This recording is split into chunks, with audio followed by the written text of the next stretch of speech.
Kita awali dulu tulisan dari Sayyid Sabiq yang kemarin sudah sempat kita ulas sejenak ya. Saya ulangi bahwa ma'rifatullah, upaya mengenal Allah, sesungguhnya adalah cara terbaik untuk bisa mengukuhkan tauhid. Di sini ada kalimat bahwa penggunaan akal kita, an-nazar, sekaligus pengamatan, gitu ya, observing, itu erat hubungannya dengan upaya untuk al-hayatu ar-ruhiyah. Jadi hari ini kita sedang mencoba mengembangkan al-hayatu ar-ruhiyah, menumbuh kembangkan ruhani. Kalau dalam Quran sebutannya itu tasbit anfus, mengukuhkan jiwa. Sebetulnya sama ya. Ar-ruhiyah, al-hayatur ruhiyah, mengembangkan, menghidupkan rohani lewat penggunaan akal. Dengan tasbit atau isbatul ruhiyah atau isbatul anfus, gitu. Menguatkan jiwa atau rohani. Ya. Nah, yang lazim digunakan Quran berkenaan dengan al-hayatur ruhiyah adalah fasbutu, kuatkan. Kalau Bapak perhatikan Al-Anfal 45 itu menyebutnya wazkurullah. Di situ seolah-olah sebatas sebutlah Allah kan. La haula wala quwata illa billah atau hasbiyallahu wa ni'mal wakil. Itu juga bisa. Pengucapan atau pelafalan kalimat-kalimat pendek, subhanallah, la haula wala quwata illa billah, itu juga bisa untuk al-hayatur ruhiyah, az-zikru. Tapi tidak cukup hanya dengan itu. Karena Quran begitu banyak, kemarin sudah disebutkan ya, ribuan ayatnya, dan semua harus dibahas. Hati-hati, kita jangan bermental seperti Yahudi, yu'minuna ba'don, gitu. Beriman kepada sebagian, mengingkari sebagian. Kita nggak boleh menggunakan konsep like and dislike. Ini mah resep, ini mah nggak usah, ini nggak usah. Itu nggak boleh. Kita harus kafa, semua dipelajari. Bahwa yang mengamalkannya, kita mengikuti konsep mastata'tum kan. Ittaqullah mastata'tum. Jadi perlu dibedakan Pak ya. Jangan merasa saya mah kiwe, ya mah nggak sih pilihan. Tetapi kita nggak akan naik-naik kelas. Di situ saja kelasnya. Maka saya sering bilang bahwa kebanyakan kita kalau ikhtiar amalia minimalis, tapi hasilnya ingin maksimalis. Itu dunia apa akhirat Pak? Kebanyakan kita kalau begitu. Ikhtiarnya minimalis, tapi hasilnya maksimalis.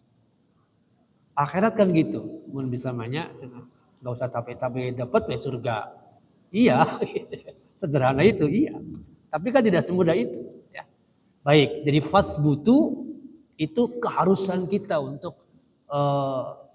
melakukannya. Sebab akan berdampak pada, kembali lagi pada kesabaran kita dalam beribadah. Semakin kuat keimanan kita, kecintaan kita kepada Allah, akan semakin kokoh peribadatannya. Itu punya hubungan garis lurus ya, linier. Nah, di antara cara untuk al-hayatur ruhiyah kemarin adalah sanurihim ayatina fil afaq. Kita memahami sebagian dari tanda-tanda ayat Allah di dalam ufuk semesta. Sekarang sebelum kita lanjutkan pada fi anfusihim, saya ulangi mengutip dulu pandangan Al-Ghazali. Ada sisi lain yang belum kita coba ungkap ya. Saya lagi, at-ta'atu ta'atan, kata Al-Ghazali rahimahullah. Ketaatan itu ada dua. Satu amalun. Alhamdulillah kita baru saja menunaikan sholat asar. Sholat asar adalah satu dari dua sholat yang disebut oleh Rasulullah SAW bagian dari al-bardain. Dua waktu yang sejuk. Dua waktu yang sejuk yang membuat nafsu menjadi nyaman. Sehingga menjaga waktu asar tetap berjamaah mungkin tidak seberat subuh sih. Tapi tetap ada sisi, aduh kakarat baru juga tidur tadi terus adzan deui. Boleh jadi di situ Pak, ada nafsu bicara. Tapi bagi yang nikmat, aduh nikmat sekali. Makanya Rasulullah SAW mengingatkan untuk menjaga dua waktu itu. Al-bardain. Dua waktu yang sejuk, yang dingin, yang membuat nafsu jadi nyaman. Sekedar mengingatkan Bapak Ibu, surat An-Nazi'at ya. Man khofa maqama rabbihi wa nahan nafsa anil hawa. Orang yang takut kepada makomnya Allah, dia akan berikhtiar secara maksimal untuk wanahan nafsa anil hawa, kepada kecenderungan nafsunya. Apa itu? Setidaknya kecenderungan nafsu itu dari sekian banyak 3 yang paling penting untuk dipahami. Aba, malas. Al-haya'u, malu, tidak pada tempatnya. Dan kibir. 3 hal ini jangan diabaikan Pak, karena bisa menjadi penghalang tadi. Penghalang apa? Penghalang al-hayatur ruhiyah. Penghalang kehidupan ruhani kita. Malu tidak pada tempatnya bisa aba. Sementara Bapak Ibu ingat, aba dan kibir itu sama-sama watak iblis. Ini kita ulang ya.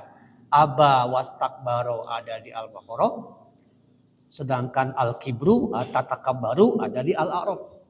Tapi 3-tiganya watak iblis. Karena itu jangan sampai ada di dalam tubuh kita watak iblis. Kembalikan tadi, amalun. Yang kedua ilmun. Ilmun, pengetahuan. Jadi dalam pandangan Imam Ghazali, amal dan ilmu itu dua-duanya bentuk ketaatan. Maka sering saya bilang, kalau orang sekedar cukup dengan amal, tidak mencoba mencari ilmu, itu ketaatannya setengah berarti. Ilmu harus dicari dia. Wal ilmu anjahuha wa arbahuha. Ilmu pasti menyelamatkan kita, arbahuha pasti menguntungkan kita. Mungkin Bapak Ibu ingat ucapan Imam Ali bin Abi Thalib radhiyallahu an, mana yang capek Pak? Menjaga kita menjaga harta atau ilmu menjaga kita? Kata beliau kan gitu. Kalau orang fokus pada harta, lelah dia karena ingin terus menjaga hartanya, takut berkurang.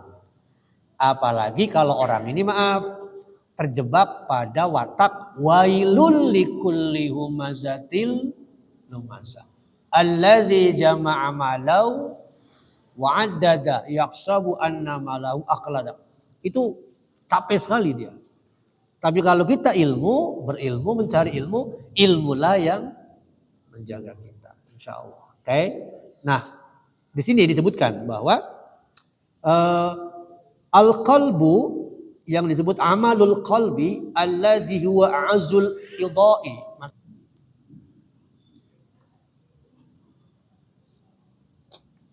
Baik.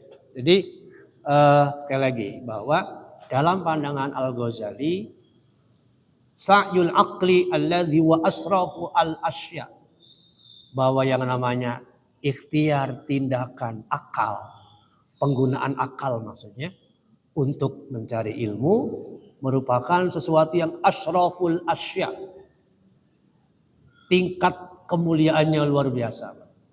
Jangan sampai kita menyesal ketika sudah sampai di akhirat, sebagaimana ucapan orang-orang di dalam surat Al-Mulk. Saya ulangi, di Al-Mulk itu ada gambaran penyesalan orang-orang yang dulunya tidak menggunakan akal. Kalimatnya begini, ayat 10, 11, 12. Dikatakan bahwa di ayat 9-nya kan dikatakan tuh, ketika mereka hendak dilemparkan ke dalam neraka, ditanya, alam ya'tikum nazir, sudah pernah belum datang padamu orang yang mengingatkanmu, mengajakmu? Semua mengatakan, qalu bala qad ja'ana. Ya, sudah pernah datang kepada kami, mengajak kepada kami, menggunakan akal, menggunakan telinga, menggunakan mata untuk mempelajari yang dibawanya.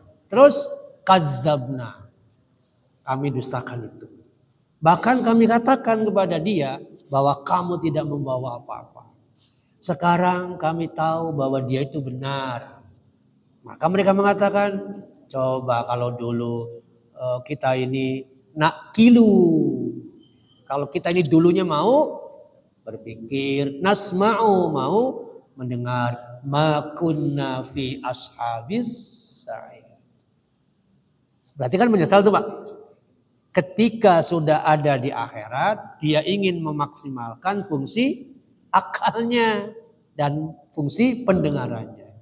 Karena hasil dari pembiaran akal dan pendengaran tidak digunakan itu sudah terlihat di situ. Nah, kita belum sekarang, Pak. Tapi kalau kita yakin tidak mungkin membiarkan telinga dan mata dan termasuk akal ini blank, kosong. Kita usahakan terus. Itulah Islam. Makanya kembali lagi pada Sirah Nabawiyah bahwa sebelum kewajiban sholat yang ditekankan apa dulu? Iqra, baca. Terus gitu menelaah. Jadi fungsi akal itulah. Tadi ya jangan sampai coba kalau dulu kita ini naqilu aw nasma'u. Mungkin kita makuna fi ashabis sa'ir, enggak mungkin masuk ke sini. Tapi kan tidak mungkin balik lagi. Percuma sudah. Nah hari ini banyak yang masih hidup tapi enggan memaksimalkan fungsi akal. Ayolah, ya. Itu ajakan Quran. Baik, nah sekarang kita ambil contoh tentang anfus. Mungkin sudah dibahas, tapi saya coba ingin sisi yang lain ya. A'udzubillahi samil alim minasyaitonir rajim wa ja'alna naumakum subatan.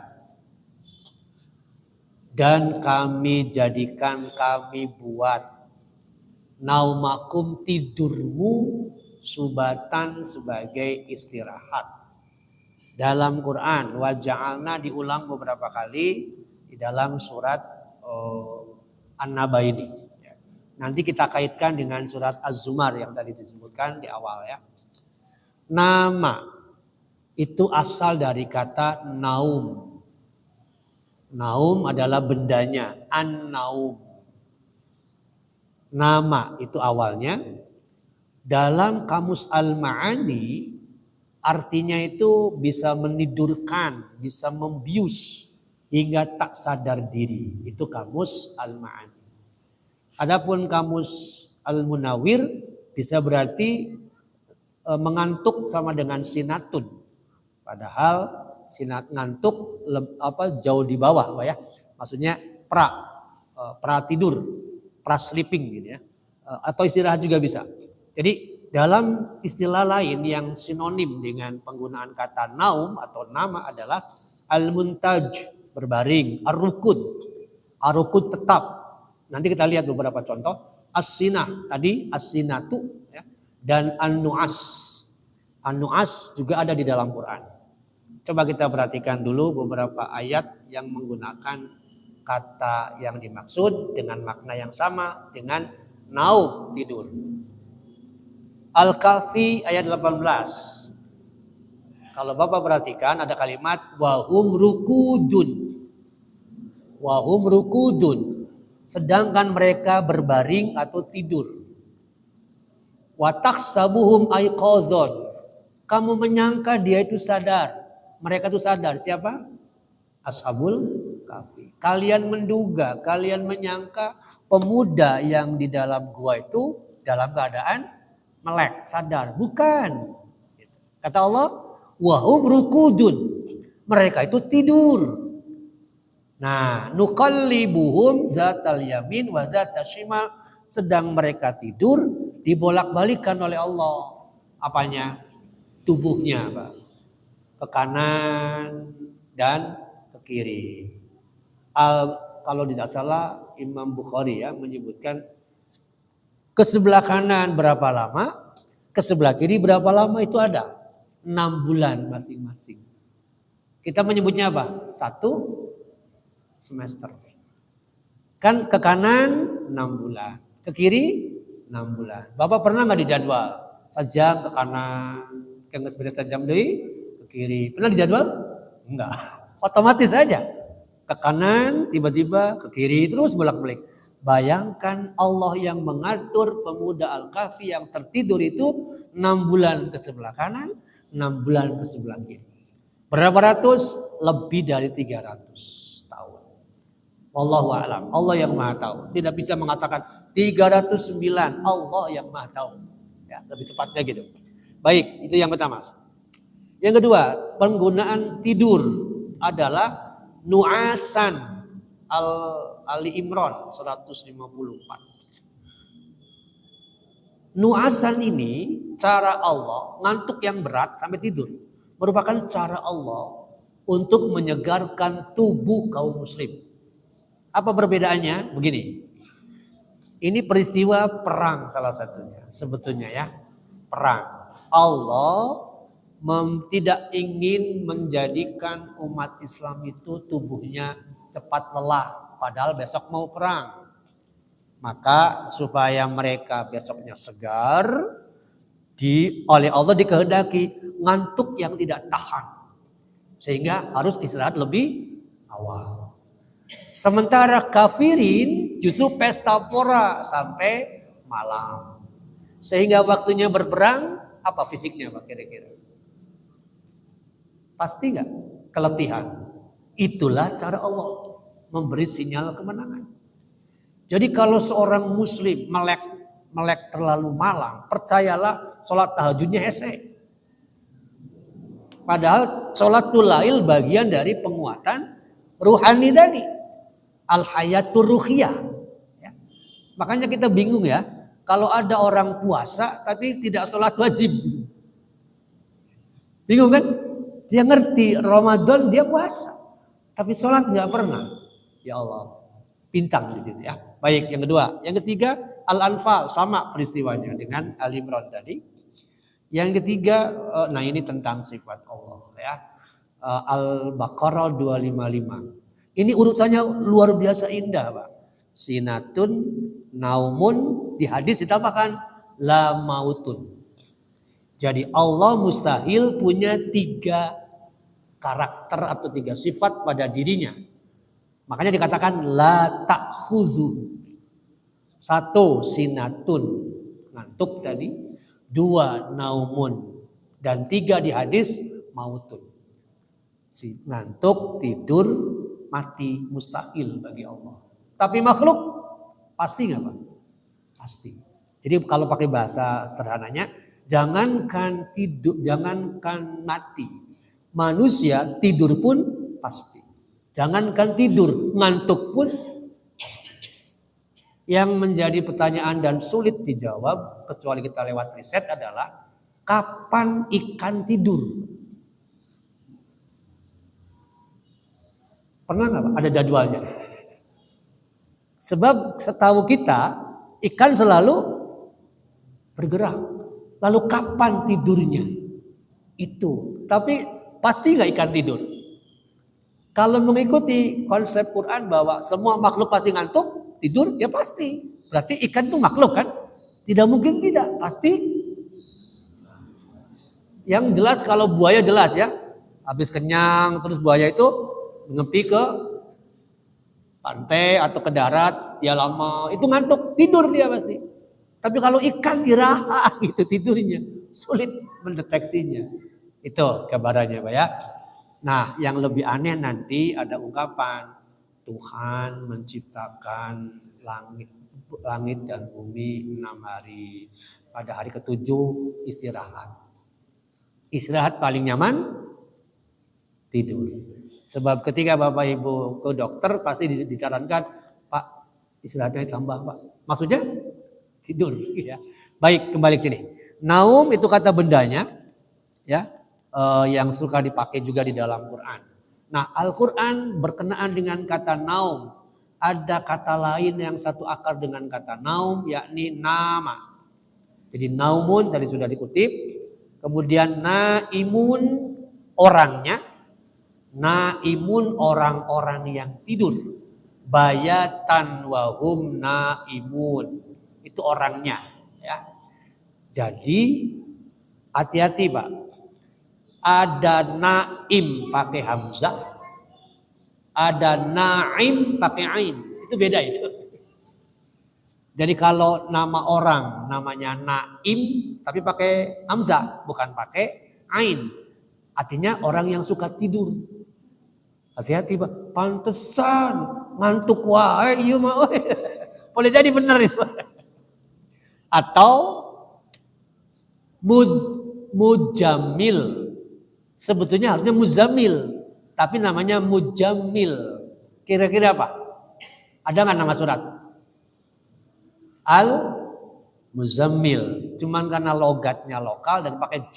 Mujamil. Pertanyaannya, orang yang berselimut menunjukkan apa? Menunjukkan pemalas. Atau tidur ada namanya itu Pak. Jadi Muzammil itu kan orang yang nyaman dengan keadaan dirinya. Lewat kemul ya, lewat selimut. Nah itu Muzammil ya. Kembali sini. Jadi naim orang-orang yang tidur. Atau manam. Manam itu waktunya tidur. Seringkali dipahami dengan mimpi. Sebab waktu itulah yang seringkali menimbulkan mimpi. Nah, naumakum. Jadi dengan ungkapan waja'alna naumakum, ini memberi sebuah kepastian bahwa tidur bagian dari kebutuhan fisik sekaligus rohani seorang manusia. Mau tidak mau. Adapun kata yang ketiga, subatan, itu dipahami dengan istirahat. Dari kata sabata bisa memutus, sedangkan subatan itu yang diputusnya. Dalam Al-Quran, naum ungkapan istirahat, jadi subatan di sini pengertiannya adalah istirahat, nikmat Allah bagi manusia. Dalam Al-Quran surat yang lain, itu naum atau malam khususnya dijadikan sebagai waktu yang tepat untuk istirahat. Kita ambil contoh gambarannya Pak ya. Di dalam surat ini tentang subat ada kata sabat. Hari sabat biasanya dikaitkan dengan ahli kitab. Jadi kalau dikatakan hari sabat berarti hari istirahat. Bukankah orang Yahudi pada hari Sabtu itu istirahat? Itu sama dengan subat tadi Pak. Jadi sabat dengan subat menunjukkan makna yang sama, yakni hari istirahat. Coba kita perhatikan Al-Baqarah ya. Hari istirahat untuk aktivitas dunia, tapi fokus pada ibadah. Seolah-olah miriplah dengan kita, Jumat ya. Al-Baqarah 65. Walaqad alimtumul ladzina i'tadaw minkum fis sabti. Bahwa Allah menetapkan bagi mereka Bani Israel hari Sabtu untuk istirahat dari aktivitas dunia, fokus pada ibadah. Namun dalam ayat lain dikatakan seharusnya mereka ibadah tapi fokus pada dunia, tetap terbalik di situ. Akibatnya ketika pulang dari laut, Allah berfirman kepada mereka, mengutuk mereka, kunu kirodatan khosiin. Jadilah kalian kera yang hina. Terlepas dari perbedaan tafsiran apakah ini senyatanya jadi wujud monyet kera ataukah hanya penyamaan karakter. Wallahu a'lam ya, karena terjadi ikhtilaf di antara mufassirin. Jamaah yang dirahmati Allah, ada juga istilah ashabas sabat dengan menunjuk pada hal yang sama tadi ya. Dengan pelanggaran yang dilakukan oleh mereka pada hari Sabtu, subatan. Jamaah yang dirahmati Allah, jadi dengan kalimat naumakum subatan menunjukkan bahwa dalam diri manusia membutuhkan waktu yang tepat untuk beristirahat, dan itu adalah tidur. Tidurnya harus berkualitas. Pertanyaannya, apakah sebutan tidur subatan itu fokus pada malam? Ternyata tidak. Secara umum ya, kata naum tidak melulu malam. Bisa juga siang. Karena ada hadis nih, qala Rasulullah SAW, bahwa untuk melakukan namanya qailu. Qailu itu istirahat siang, qailulah. Meskipun hanya beberapa waktu, kita disarankan untuk istirahat siang. Tidak harus tidurnya sebagaimana waktu malam ya.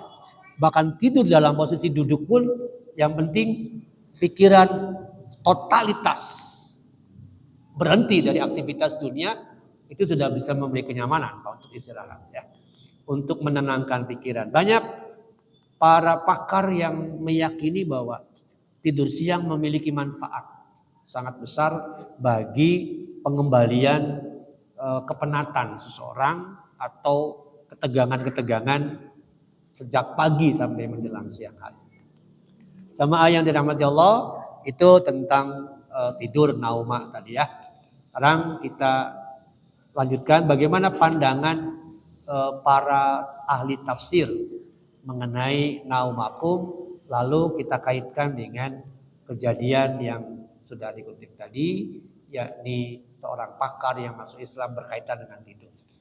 Jami'ul Bayan fi Ta'wil Quran, Imam Tobari menyebutkan bahwa naumakum disebut oleh beliau dengan rohatan. Rohatan, saya kira Bapak Ibu kenal istilah rehat. Rehat sama dengan istirahat ya. Bahkan istirahat pun ada hubungan dengan kata rohah. Ya. Jadi tidur adalah waktu yang tepat untuk taskunun, meraih ketenangan. Ka'annakum amwat, la tashurun. Seolah-olah ketika kita tidur dikatakannya mati. Kita tidak sadar. Sehingga pada saat kita tidur khususnya malam, kejadian yang misalnya bisa menimbulkan keburukan sekalipun, kita tidak akan sanggup menghindari. Kalau tidak memohon perlindungan kepada Allah. Itulah sebabnya adab dalam Islam ada tahapan-tahapan ya.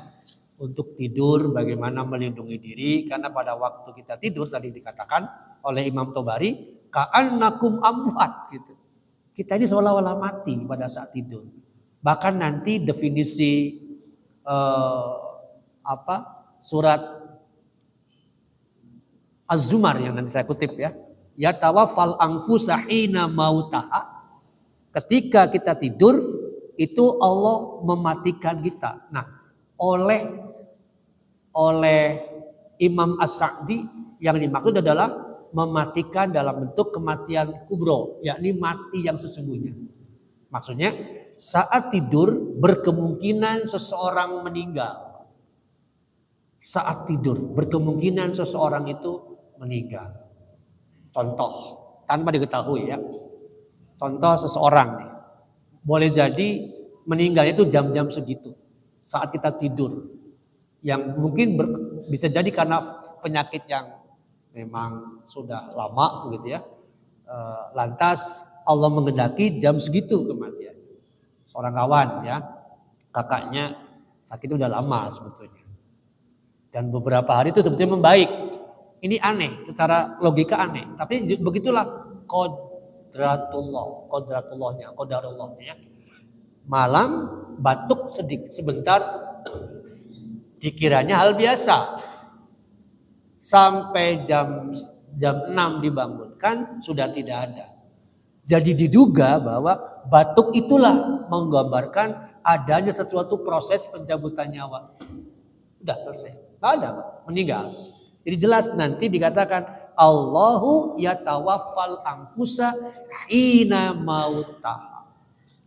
Bahwa Allah mengambil nyawa saat orang yang bersangkutan tidur tadi. Itulah yang disebut dengan kematian kubro alias kematian yang nyata. Sementara kita tidur disebutnya kematian sugro. Imam As-Sa'di menyebut mati yang sebenarnya adalah kematian kubro, al-mautul kubro. Sedangkan tidur itu disebutnya kematian kecil atau kematian sugro. Ya. Kemudian kembali, bagaimana dengan pandangan ahli lain? Kita kutip Said Qutb. Penggunaan kata subatan, kata beliau, menunjukkan bahwa kita menghentikan kegiatan berpikir dan beraktivitas. Bapak Ibu merasakan, saya kira. Ketika kita pergi kerja terus sampai jam 12-an, itu full kan? Berpikir, beraktivitas. Orang-orang pakar motivasi menyebutnya posisi kita kejiwaannya sedang beta. Dalam bahasa surat Al-Muzammil, kita mengalami sabhan tawilan. Kegiatan yang sangat panjang. Yang membuat konsentrasi pecah. Sehingga sulit untuk fokus pada satu perhatian, termasuk ibadah. Makanya zuhur seringkali kita nggak fokus full 100%. Karena mengalami tadi pikiran dan aktivitas yang sangat banyak. Dalam hal ini katanya tidur merupakan sebuah keniscayaan, kepastian yang mau tidak mau kita butuhkan. Maka kembali ke yang tadi, Rasulullah SAW menyarankan lakukanlah qailullah. Barang beberapa menit usai sholat. Makanya disebut dalam kegiatan-kegiatan namanya isoma. Istirahat, sholat, makan. Karena itu penting sekali. Selesai baru istirahat beberapa menit. Ya. Nah, ia menjadi bagian penting dari bangunan kehidupan. Makhluk pasti mengalami itu. Sebab ada pasangannya. Tidur terjaga, mati hidup, bagian dari kehidupan. Tidur sebagai istirahat merupakan salah satu rahasia. Nah ini, rahasia yang ditampakkan oleh kekuasaan Sang Pencipta. Termasuk ketika kita tidur, ruhnya kemana? Itu yang ditanyakan oleh pakar tadi, Pak ya. Jadi kalimat bahwa ada rahasia yang disembunyikan oleh Sang Pencipta, ini yang sampai hari ini belum terpecahkan kecuali lewat penelitian tadi. Akhirnya begini ayatnya, nanti kita lihat ya. Para bapak dan ibu yang dirahmati Allah. Nah berkaitan dengan itu keberhasilan seseorang menemukan kebenaran biasanya kemampuannya dalam melakukan see the unseen, melihat yang tidak terlihat. Jangan sampai kita hanya melihat sesuatu yang terlihat. Lihatlah di balik itu ada apa. Sebab semua peristiwa tidak mungkin berdiri sendiri. Sebuah rangkaian yang panjang, satu sama lain terkait. Dan Islam menyebutnya tidak ada satu peristiwa pun kecuali Allah memberi izin padanya. Baik, terkait dengan itu saya kaitkan dengan ini. Ya, bahwa ketika orang itu tidur, ruh kemana? Dipegang oleh siapa? Itulah yang ditanyakan oleh Arthur J. Ellison. Beliau melakukan pengembaraan referensi persis seperti Maurice Bucaille yang kemarin. Hanya untuk menjawab atau mendapatkan jawaban saat kita tidur, baik malam maupun siang, ruh ini kemana? Siapa yang memegang? Karena tidak menemukan jawaban. Ketika dia membaca Bible tidak menemukan jawaban yang maksimal gitu ya. Kemana ruh itu? Siapa yang memegangnya? Referensi yang lain, ensiklopedia dia buka. Tidak menemukan jawaban. Quran dia belum membuka Quran. Karena otaknya itu kan sebatas yang dia ketahui. Dia belum muslim waktu itu kan. Maka sebagai ilmuwan kata kuncinya adalah berarti ini harus riset. Tentu Bapak Ibu paham ya. Orang yang namanya ilmuwan itu kan berpikirnya konkret. Empiris. Ilmu itu kan sesuatu yang bersifat empiris. Maka jawabannya pun harus yang empiris. Diterangkan bagaimanapun kalau tidak terindra nggak percaya. Itu ilmuwan. Maka ingin menemukan jawaban itu. Karena itu apa yang beliau lakukan? Membuat alat semacam CCTV itu. Dibuatlah tentu dengan dengan HD ya, high definition yang resolusinya tinggi gitu. Yang bersih, lantas meminta beberapa relawan. Ratusan relawan mau untuk menjadi objek penelitian. CCTV itu dipasang di kamar mereka selama beberapa tahun, 6 tahun kalau nggak salah. Jadi sekian puluh orang dijadikan objek penelitian, kemudian setiap kali mereka tidur di-on-kan CCTV tadi sampai pagi. Hasilnya apa yang didapat? Nah, ini hasilnya Pak. Ketika dia tentu ada data ya, si fulan didata yang orang-orang yang menjadi objek penelitian tadi. 6 tahun itu sekian puluh orang ditemukan. Setiap kali orang yang tidur ada something, ya. Ada something yang keluar dari tubuhnya. Seperti embun ya. Seperti kabut yang tipis sekali itu. Keluar. Kalau orang itu sudah terlelap, langsung keluar. Terbaca oleh kamera itu. Nanti ketika waktunya kembali, datang lagi. Masuk. Lalu orang itu sadar. Terbangun. Dicatat si A. Ketika yang lain, jam 11 misalnya ya, ada sesuatu yang keluar. Dicatat itu, si B jam sekian keluarnya sesuatu. Tiba-tiba tidak data, balik lagi. Dan ternyata betul meninggal paginya. Jadi ketika jam 11 keluar, dalam data itu ya, ternyata tidak kembali itu ruh tadi. Faktanya meninggal, dicatat sekian orang. Masya Allah. Dari situlah kemudian yakin bahwa dengan riang gembira saya menemukan jawaban. Ditulislah dengan telaah analisis ya, analisis ilmiah, diseminarkan, kan kira-kira seperti ini Pak ya, gitu kan? Ada yang keluar dari tubuh, tapi tidak terlihat. Yang jadi masalah bahasa kelakarnya gini Pak, ketika ruh itu masuk lagi, munpahili kumaha. Suami masuknya ke istri atau istri ke suami, nggak mungkin. Tetap Allah memasangkan, kan sudah azwajan kan, sudah pasangannya, jadi tidak mungkin ya. Jadi temuannya ada sesuatu. Nah sesuatu itulah yang dalam bahasa Quran ruh, ya. Tetapi bukan wujud ruhnya, Allah alam. Akhirnya diseminarkan oleh yang bersangkutan, diseminarkan. Nah, ketika seminar, tentu yang diundang itu para pakar dari berbagai agama juga.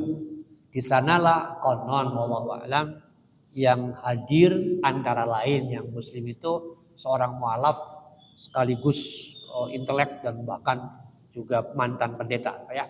Hadir di sana karena beliau mendalami Quran lalu tahu ayat ini. Nah, surat Az-Zumar ayat 42, kalau Bapak Ibu perhatikan, menerangkan tentang yang ditemukan oleh Arthur Ellison tadi. Kita lihat kalimatnya Pak ya. Di sini ada 3 kondisi sebetulnya. Allahu yatawaffal anfusa hina mautiha. Ini yang dimaksud dengan kematian yang sesungguhnya, yakni Imam As-Sa'di mengartikan Allahu yatawaffal anfusa hina mautatiha adalah al-mautul kubro, kematian yang sesungguhnya. Artinya tadi saya katakan boleh jadi orang itu meninggalnya pada saat dia tidur. Boleh jadi. Itu gambarannya ya. Kemudian yang kedua, lam tamut fi manamiha fayumsik. Nah, kalau yang bersangkutan tidak dimatikan saat tidurnya, alias Allah masih memberi kehidupan, yumsik, ditahan apanya? Ruhnya. Jadi pada saat ruh itu keluar, dipegang oleh Allah, ditahan oleh Allah. Gaib kan Pak? Apakah ruh itu pakai botol? Allahu a'lam. Kita nggak tahu. Apakah wadahnya itu pakai apa? Nah itu yang sulit. Jadi nggak usah lah mencari jawaban. Sebab rumit. Yas'alunaka 'anir ruh. Jawab saja, itu urusan Allah. Tapi yang pasti bahwa saat kita tidur, lepaslah ruh kita dipegang oleh Allah tadi, yumsik. Allati qada 'alaiha, sampai nanti waktunya mati. Dipegang oleh Allah, ya. Terus yursilul ukhra, nanti dimasukkan lagi, dikirim lagi, berarti kembali kan? Nah, ketika kembali kita alhamdulillahilladzi ahyana ba'da ma amatana.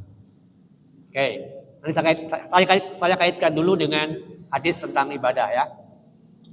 Tadi kan ketika Allah mengendaki yang ruh ditahan itu yursilu, dikirimkan kembali. Lalu kita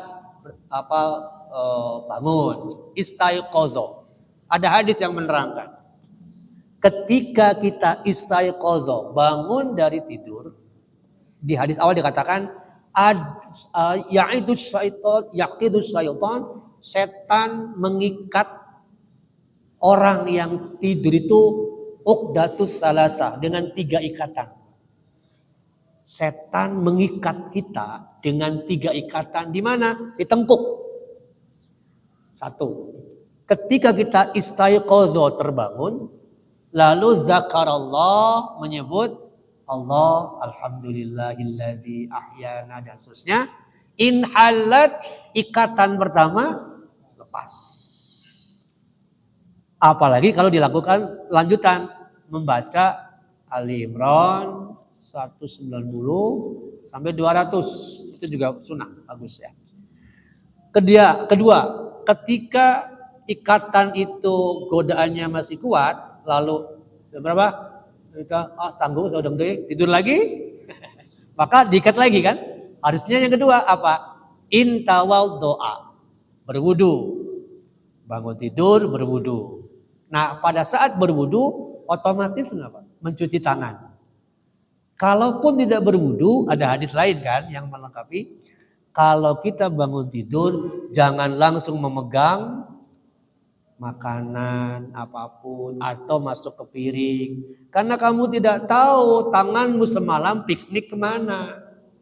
Betul nggak Pak? Kita kemana-mana tangannya itu. Ini kan kesehatan ya, Rasulullah SAW mengajarkan. Jadi cucilah dulu. Saya kira lagunya kan ada tuh, cuci tanganmu dulu.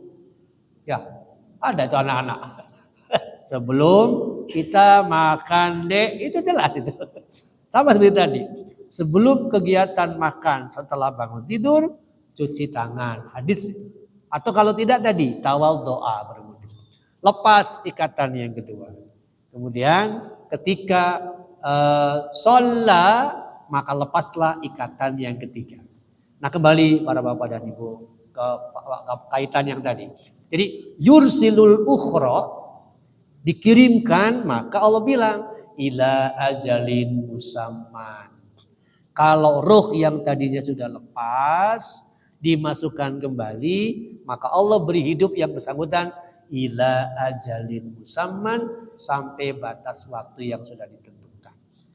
Jamaah Bapak dan Ibu yang dirahmati Allah, inilah sosok Profesor Dr. Arthur J. Ellison yang berhasil menemukan something lewat risetnya tadi, dan dari situlah kemudian beliau semakin tertarik pada Al-Quran, lalu mempelajari Quran, dan sekarang membangun semacam lembaga kajian psikologi dikaitkan dengan tadi muslimnya, kekuatan imannya luar biasa. Jadi kembali seperti yang kemarin, rata-rata orang yang terkait dengan Islam karena ilmu, kuatnya itu luar biasa. Maka bagi saya kembali lagi, bagaimana kita sebagai muslim, Quran itu dijadikan referensi utama gitu. Sehingga kita tadi ya mengalami al-hayatur ruhiyah, menghidupkan ruhani. Ini sekedar tambahan dari saya, kutipan Ibnu Katsir mengenai orang yang tidur, adab-adab pada saat kita hendak tidur. Ada beberapa hadis dan banyak ya yang menggambarkan itu. Misalnya di dalam Sahih Ibnu Katsir dikutip oleh dari Sahih Bukhari sebetulnya dikutip oleh Ibnu Katsir.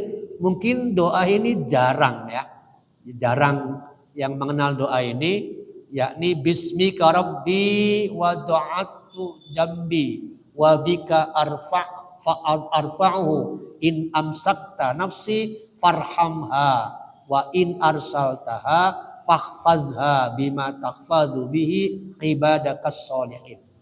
Jarang ini ya. Jarang kenal karena memang kurang dimasyarakatkan. Padahal ini juga bagus ya. Atau ada rangkaian amalia lain yang bisa menggunakan ini kalimatnya ya. Misalnya ada ungkapan di dalam hadis Huzaifah, bismikallahumma ahya wa amut yang paling populer. Tapi ada gambaran yang mungkin sudah dibahas di dalam bab tawakal ya. Kalau di Riyadhus Shalihin ada rangkaian, misalnya dari Aisyah radhiyallahu anna Rasulullah SAW iza akhadha maj'ah, kalau beliau hendak ke pembaringan maka nafasa fi yadai, meniup telapak tangannya setelah qara'a bil mu'awwizat, setelah membaca 3 surat al-mu'awwizat, Al-Ikhlas, Al-Falaq, An-Nas, ditiupkan ke yadai, kemudian diusapkan bihima jasadah. Itu rangkaiannya. Apakah sebelum itu ada lagi? Sebelum membaca tadi ya, itu dilengkapi oleh Ali dari Ali nih. Ali bin Abi Thalib juga menggambarkan hal yang sama ya. Ada tambahan malah. Ada takbir 33, tasbih, tahmid, persis seperti ba'da sholat. Ada juga tambahan seperti itu. Atau hadis lain yang menyebutkan mirip dengan yang tadi sudah disebutkan, Al-Ikhlas dulu, Al-Falaq dulu, An-Nas baru ditiupkan. Atau yang agak panjang hadis ini, Al-Barra bin Azib radhiyallahu anhu menyebutkan, idza awaita ila firashik, apabila mau tidur atau ke pembaringan, Allahumma aslamtu nafsi ilaik wa wajjahtu wajhi ilaik wa fawwadtu amri ilaik walja'tu dhahri ilaik raghbatan wa rahbatan ilaik la malja'a wa la manja minka illa ilaik amantu bi kitabikal ladzi anzalta wa nabiyyikal ladzi arsalta. Nah, itu kalimatnya. Gambarannya Pak. Apa kata Rasul? Fa innaka in mitta, jika engkau mati min lailatik, malam itu, nyambung gak Pak dengan yang tadi? Dengan Az-Zumar 42. Bahwa ada orang yang berkemungkinan meninggalnya waktu tidur malam tadi kan? Persis hadis tadi. Fa innaka min mitta, fa innaka in mitta lailatik min lailatik mitta alal fitrah. Kalau meninggalnya malam itu setelah membaca ini, maka meninggalnya bertauhid kan, berarti dalam keadaan fitrah. Namun sebelumnya, ataupun kalau orang itu tidak meninggal malam itu, kata Rasul, in asbahta asobta khairan, kalaupun dia tidak meninggal malam itu setelah membaca doa yang tadi, maka Allah menghujaninya dengan keberlimpahan kebaikan yang luar biasa. Doanya ini yang agak panjang, yang membuat kita hoream macamnya. Beda dengan yang bismikallahumma ahya wa amut, pendek, geus, beres gitu. Itu kan kita. Padahal luar biasa. Tapi sebelum membaca doa tadi apa? Nah, ada kalimat tambahan. Iza ataita maj'aka fatawaddo. Nah, itu. Apabila engkau mau berbaring, fatawaddo, berwudulah. Wudu akalis sholat, seperti wudunya sholat. Satu. Kedua, ittaji', berbaring ala syikik al-aiman. Berbaring ke sebelah kanan. Awalnya. Bahwa kemudian nanti berbalik ke kiri, lain soal. Tapi awalnya gitu ya. Nah, saat berbaring ke sebelah kanan itulah membaca tadi, atau sebelumnya mengucapkan yang disebut al-mu'awwizatain tadi. Para bapak dan ibu yang dirahmati Allah, jadi peristiwa apa yang dialami oleh atau yang dilakukan oleh Arthur J. Ellison digabungkan dengan dua ayat tadi, bagi saya sesuatu yang sangat luar biasa. Bahwa ayat Quran mampu menjawab rasa penasaran seorang ilmuwan yang karena alasan itulah dia kemudian sadar dan masuk Islam. Itu bedanya. Kemarin sudah ada pertanyaan dijawab di sini, Pak. Ada orang yang masuk Islamnya karena meneliti alam dulu. Ternyata Qurannya ada baru klop. Kalau kita bolehlah iman dulu ke Al-Quran boleh. Tapi seyogyanya jangan berhenti kalau bisa. Tentu sesuai bidangnya, Pak. Kita kan tidak bidangnya masing-masing ya. Tapi paling tidak yang di bidang tertentu galilah Quran sebagai referensi, lalu kaitkan dengan disiplin ilmu, insya Allah di situ akan lebih kuat keimanannya ya.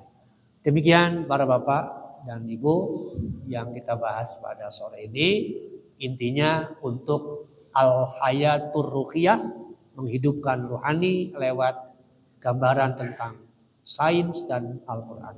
Barakallahu alaihi wa sallam. Baik, menarik sekali dan kemarin sesuai dengan pengamatan alam sudah akan bagaimana. Tadi salah satu profesor berangkat memaki akhirnya dia sadar dan memahami tentunya juga sesuai dengan Al-Quran. Jadi kemarin saya pernah tanyakan, jadi kalau orang-orang itu menyetujui setelah mereka yakin bahwa ini ada sesuatu yang dibuat kemampuan mereka, saya beriman. Kalau kita orang-orang yang sudah beriman lebih dulu, terbaik. Setelah kita mengamati ataupun kita mendapatkan ilmu dari para guru dan sesuatu kita, baru kita meneliti, itu terbaik. Ya, betul. Yang saya tanyakan terkait dengan beberapa orang-orang yang tadi, orang-orang yang mengungsi, itu kan memberikan paparan beberapa biasanya. Dan mungkin masih banyak juga mereka yang memiliki atau bahkan ada sadar juga Indonesia. Ya. Dan itu kan yang disampaikan beberapa tokoh-tokoh dan juga mereka akhirnya masuk Islam.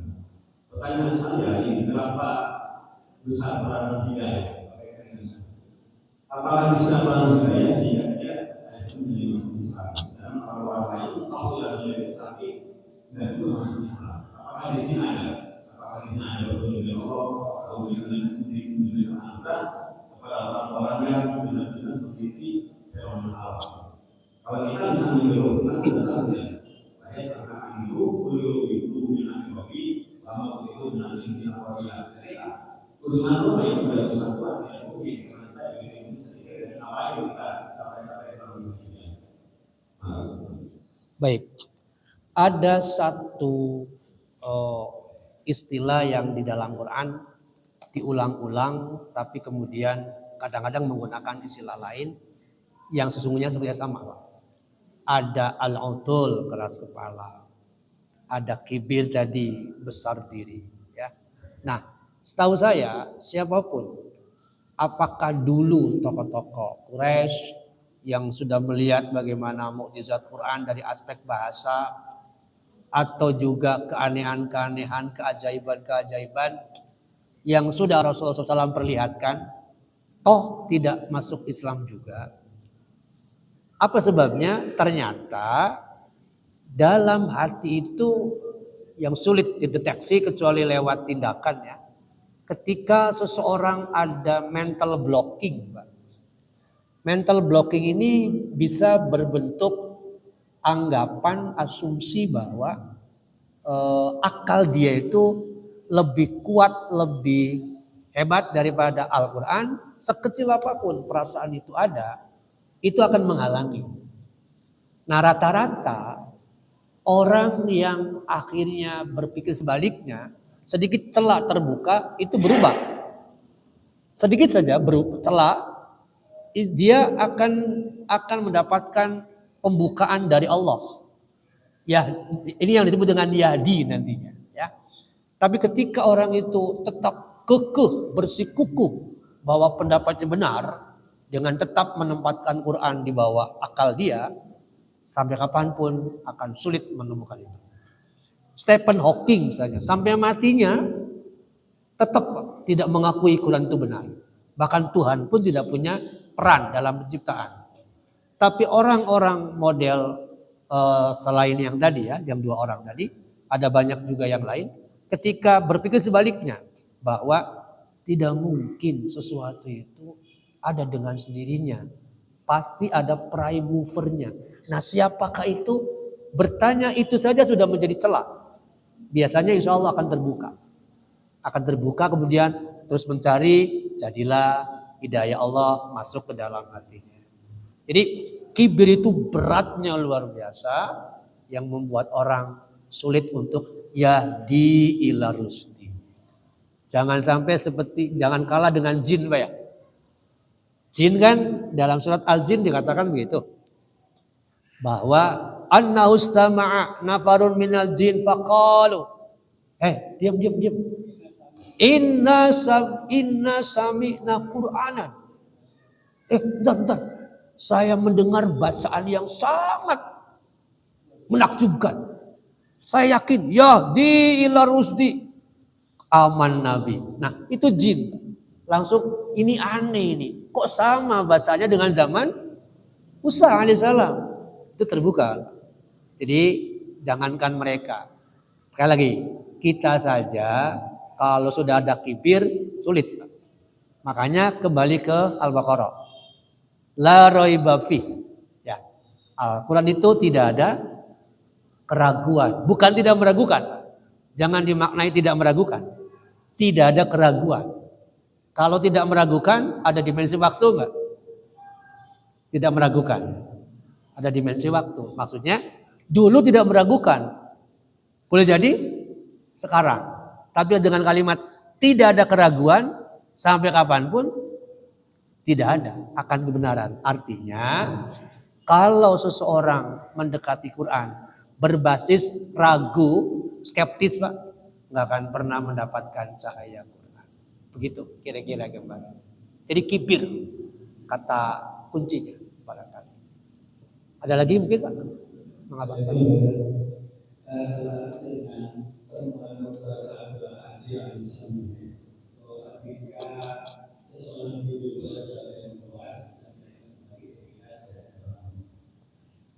Permasalahan ini pernah diucapkan dulu waktu saya masih kecil bahwa saya sangat melarang sekali mencoret-coret wajah orang yang sedang tidur. Oh. Kenapa? Karena ketika tidur itu dia itu seluruhnya keluar. Nah, ketika dia bangun, ketika melihat wajahnya berubah dari saudara-saudara itu, maka dia itu tidak bisa masuk lagi kembali ke bagian yang hak dan itu sendiri. Dan yang benar untuk maju sebetulnya dengan bisa apakah itu merupakan terlihat semata itu kalau itu sepertinya kalau saya kaitkan semacam folklore Pak ya. Jadi orang dulu bagaimana caranya menerangkan sesuatu supaya takut. Pamali, nanti ada hubungan dengan pamali. Supaya takut, maka diungkapkanlah dengan kata-kata yang ada kesan mengancam. Ulah, bisik, kia. Nah, muncul gak rasa takut? Oh iya jangan. Sama seperti ungkapan jangan duduk di depan pintu nongtot jodoh. Sebetulnya sama itu. Jadi setahu saya kalimat-kalimat pamali, mitos itu selalu ada unsur ancaman.